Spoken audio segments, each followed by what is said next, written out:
The first reaction that I faced from my friends, it was like, "Are you crazy?" And then He's an Italian. An Italian? Why? We have so many Greek boys.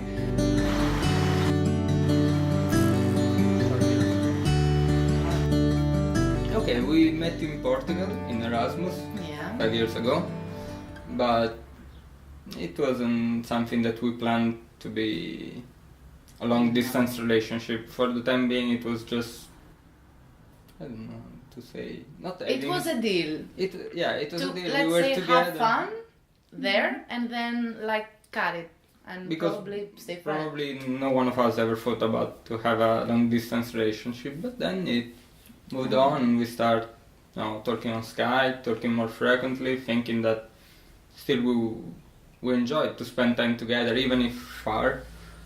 And in the end I realized that more or less it was going on like she was still there, and I stayed something like 1 month more than her in Erasmus, so it was like she had never left in a kind of way, so I realized that it was possible. This kept going on for some years, that we were meeting sometimes. We met in Italy, in France, in Greece. I went to visit her till I found a job in Greece in 2013, and I stayed there 6 months, so it was the first time that we didn't live together because... But we spent time together. Yeah, like a normal couple. So that was the first time, and after that she moved here and I moved here to find a job and slowly it started to evolve. I mean, even in the beginning we were meeting, but it was even awkward because having a long time to see each other and then watch him or her in front of you, for me it was really weird. The first time I met him after Erasmus, I was feeling so awkward, so bad, that I went to visit him in Italy. In the airport, when I go out and he was there waiting for me, he tried to kiss me and I turned my cheek. I couldn't kiss him on the lips just because I was feeling really awkward. I couldn't feel that he was, I don't know, my boyfriend. Imagine that I had the sensation when he was hugging me or kissing me. Come on, I cheated on my boyfriend, my Skype boyfriend, because I was feeling like two separate things. My Skype boyfriend and my real boyfriend, but in the end it's the same, but still.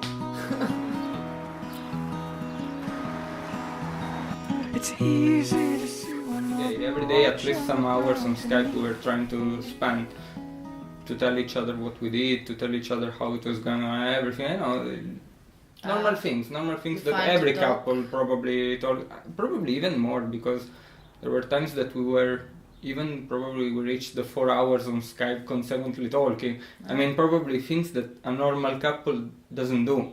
So that's why I say it's an opportunity. I mean, you have really the chance to know the other person really probably, it seems ridiculous to say, but probably better than a normal couple. You have so many hours to spend only talking that in the end, even if you don't have anything to say, you find things to say. But then we arranged also things, like, you remember when we arranged to watch a movie together? I mean, she was watching it on her PC, sometimes even still connected on Skype, so we could comment it in real time. I mean, sometimes I was also using my phone when I was going out to do stuff around my town. He did me tours with your cell I did phone. like Her, you know the movie Her? I did it before the movie went out, 2 years before. I was going around with my cell phone, I was driving, putting it there on the car, and she was watching me driving and we were talking, and then I was going out and I was putting the earphones and the cell phone here and I was talking to her and showing her around the town. For me it was even enough what he was doing to show me around, to do me a stupid tour in the end, that for me it was so important, so nice, because I was feeling like I was walking with him. Before to come here especially, we start thinking that it was impossible to keep it going on. So, yeah, because we didn't see... Actually the last year. Yeah, especially the last year. We didn't see how it could evolve. I mean, especially if she wouldn't come for the master, I don't know what we could have done, because I was stuck still in Italy and I couldn't leave because of my university. And she didn't seem to move away from Greece, and I didn't. The problem was that when she couldn't imagine her in Italy, as I couldn't imagine myself in Greece. And so if she wouldn't come here, we wouldn't see a way, to move on. We were stuck in that situation. And so after a while, I think we both thought that it was done. It was an experience and it was gone. Ow! Stupid. Ow! Ow! Sorry. Like this. I was stuck with my thesis, a really huge and boring project. Still you are But, stuck. Yeah, I'm still stuck. But unfortunately, when she was deciding, I was meeting my professor something like at least once a week. I mean, I was seeing in that period more my professor than her. And she was planning to do this master abroad. She was thinking Denmark, okay, it seemed already nice for me, but I didn't see myself in Denmark, because what could I do in Denmark? I mean, I wasn't so positive. But then, let's say, fortunately, she wasn't taken for that master, and so the other one was UK. Hey, I was taken. I just refused it. Because you didn't get the money. Yeah, exactly. So let's say you weren't taken, but it didn't move on there. And she told me about Newcastle, and Newcastle, it was in UK. I was thinking, okay, I know some English, maybe I can do something, but still I had the problem. And then she arrived here because the plan was to come together, but my professor, of course, thought differently.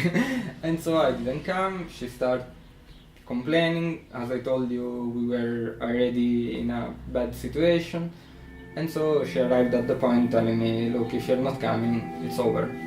And then finally, in that moment, with my professor, everything moved on. He told me, no, now it's fine, you can do what you...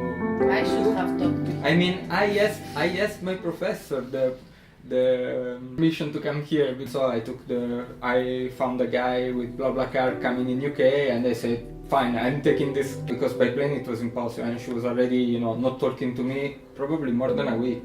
We talked only when I told her that I decided to come. And so I found this guy that was going from Turin to London by car, and from London I took a bus that took 7 hours, so in total probably I traveled something like 20 hours around Europe, and finally I arrived here, and Yay! and it moved on. I really came here, with no insurance. I didn't know if she would be happy with that. I didn't have money with me. I didn't have anything really. Now, I didn't know anybody here. I mean, I just came. I took a car with this guy that I didn't even know. So I didn't even know if I would arrive in UK. Last time that we talked on the bus, because the bus was late, she was even complaining. I mean, I'm sorry, really. I woke up last time 2 days ago, practically, but I'm sorry if you're tired to wait for me. Really, apologize. Chapeau. Stop! We have to make the puzzle, not to find interview. I think we proved that everything is possible in the end.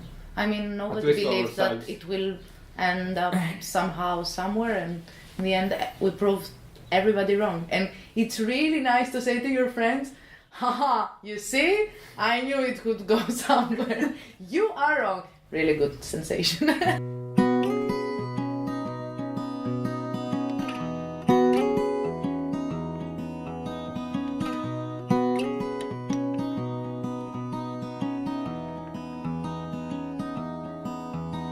It's easy to see when I'll be